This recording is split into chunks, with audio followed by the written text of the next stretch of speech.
guys, welcome back to Nerd Girl News Bites. I'm Sarah Cook for Nerd Girl News, and today we are talking with Thunder Zebra Universe creator Rubén Carrascal, who's working on his first title, The Zebra Man, in partnership with Zeruno Games.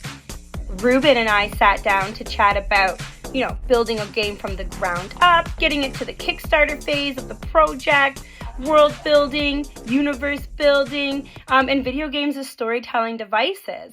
So the first thing I wanted to know is, where does one come up with the idea for the Zebra Man? He's a guy with a zebra mask and a chainsaw. I absolutely love it. So let's find out what Rubén had to say. Well, it was inspired by everything because I always work kind of in a Tarantinesque way, maybe, of always taking references from every piece of art that I love. And that's basically how the Zebra Man came up. The most obvious thing could be both Hotline Miami because of the gameplay, and also the Texas Chainsaw Massacre. I believe it's the name. Of this movie of the 70s, which is real famous because of this guy Leatherface with a chainsaw killing people. It's like a very one of the most obvious B movies, like slasher style, and so the one of the most famous. Those are the main references, but of course there's many more things involved in the game, like the crazy interdimensional travels and all those things that, I'm gonna say, I always like getting everything out of control in my art. I'm a big fan of absolute chaos, which is why I enjoyed the trailer for the Zebra Man so much, because it literally just punches you in the face with absolute awesomeness. But we moved into the development mode of the conversation, and I asked Rubén how long he'd been working on the Zebra Man before they moved into the Kickstarter phase of the project. Originally, I was developing the game alone, all by myself, and I created this demo in Blender, which is usually used for 3D modeling and animations, but it's not used that often for game developing.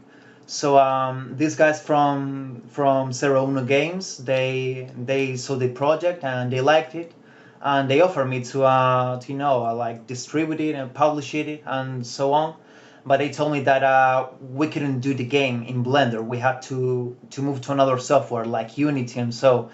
And Blender uses a nodes system. It's node code, so I know nothing about coding. So this was a trouble, but luckily for me, the guys at Zeruno, they provided me with a developer who could do everything in Unity. It took me, I think, since I started creating the game until I published the first demo, it was like a 6 months progress. And then when we resetted everything from in Unity, we've been like a year right now, more or less. I believe in April we're gonna be a year, so that makes 11 months right now of developing. Just you working on it now, so you've got a whole team. How many people are on the team right now? The guys at production are two of them. They usually just come to the meetings to see how everything is going, and they take care mostly for production, for publishing the game and all the physical rewards of the Kickstarter and numbers. Yeah. Then we have the girl who is developing the game. Her name is Lucia. And she's taking care of almost all the coding. Well, I would say all the coding plus other stuff that I'm not able to do yet in Unity.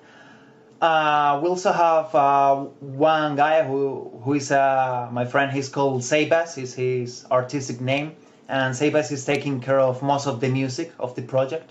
We have some guest tracks, let's say, but most of the music is done by him. And I do everything else. The Zebra Man began with Rubén solo deving the project, but after he partnered up with Zeruno Games, I asked him what it was like transitioning from a solo developer to working in a team.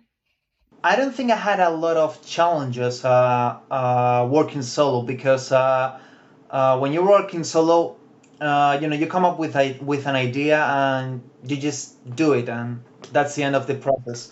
So I would say that the challenge was was the opposite, working with a team, and because I'm the director of the project, so I have to coordinate a whole team for working things out, and I believe that that's the hardest part because uh, when I've been working as a video director, as a film director, you have the whole team there, and you can just show them what you want them to do, and that's it. But when you're explaining an idea for a video game, and there's this very complex thing that you want it that way, and there's no way that it's going to be a different one. You have to explain them. I've had to learn how to, for example, write a lot of documents explaining everything with as many reference pictures as I can, and also learning how to properly explain myself in meetings and so, because I'm the kind of person who is always, changing subjects, and I'm a can I swear? I'm like really trying not to, but I'm such a fucking It's kid, okay. I swear all the time. It's not geared to kids. 18 plus. 18 plus. But I get it. Like my brain is like so like I call it ADHD brain. I'm not like officially diagnosed, but my brain's like thought. Ooh, a thought. And oh, this reminds me of this. So we're going to talk about this now. What were we talking about? It's a struggle, but it's fun. It's not boring. That's for sure. The struggle is real when it comes to working with ADHD brain, but we moved into talking about just how much a Kickstarter project can impact the development of the game. If we just reach the 10K goal that we have right now, that will take care of the expenses for publishing the game, and probably that's it.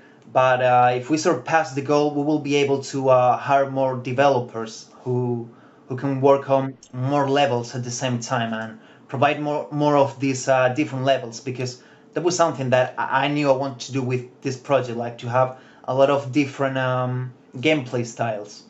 But with just one person developing the game right now, it's a very hard thing to do, because also she's not only working in this project, but she's working on two other more projects. So she's working in a total of 3 projects right now, and it's been a crazy process, yeah.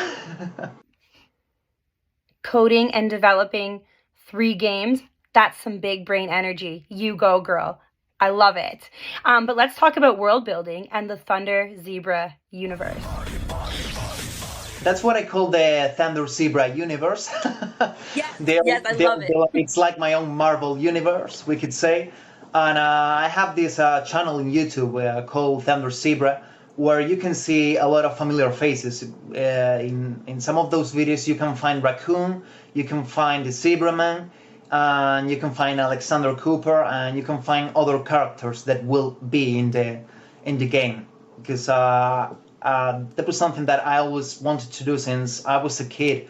And I remember when I was like really, really young, and friends used to tell me when they started making the first crossover films like Alien vs. Predator and so, I used to get really excited with this kind of crossovers and so, because I always knew that if I ever got to be the artist that I think I'm becoming right now, I always knew that I wanted to make these crazy stories where everything is connected, and you can see this character in these 3 movies, and also in this game, and also in these 2 novels, and yeah.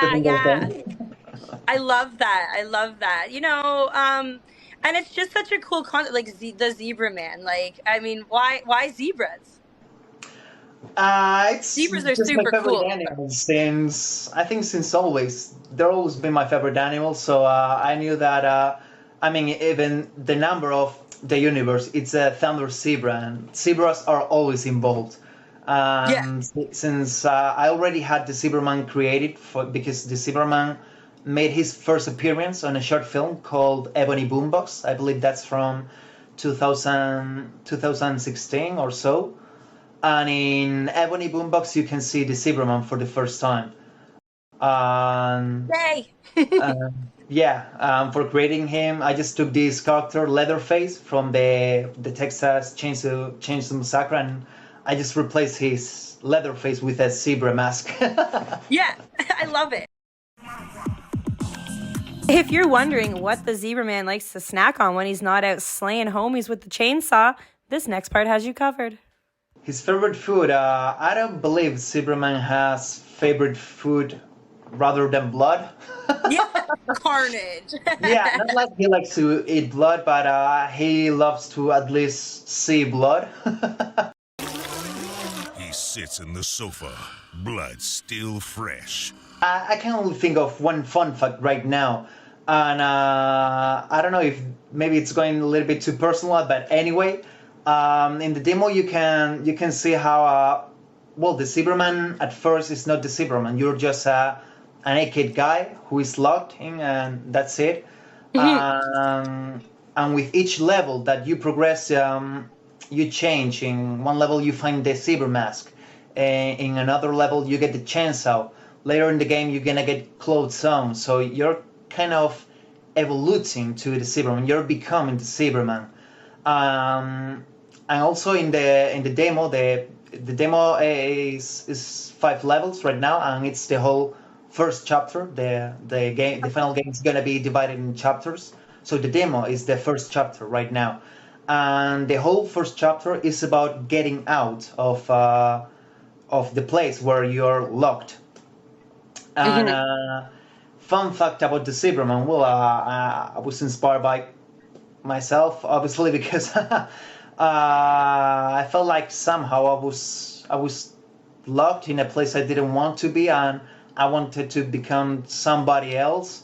So, but you have to do it like, I don't know, life is like a video game. You have levels, some are harder, some are easier, and with each level you become somebody else, you could say. I don't know, that's something that I felt like my last years had been something really similar to this, and that's when I said, okay, I'm gonna turn this into a video game. Yeah. So there you have it, guys. The Thunder Zebra universe, the Zebra Man. It's also intricately intertwined that I really can't wait for the full release for this game.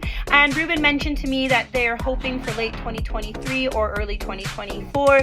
But hey, guys, take your time with development because that stuff matters, right? So, a big shout out again to Rubén for chatting with me the other day for our second ever Nerd Girls News podcast. Thank you so much. I absolutely loved it. I'm a big fan of zebras myself, can't tell. And you know, go check out the demo on Steam. You're gonna love it, honestly. You get to punch people in the face wearing a zebra mask. This is basically a free form of therapy, guys, okay?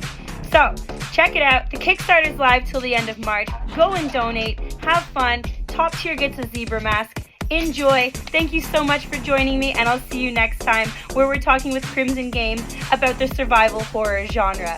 Peace, guys.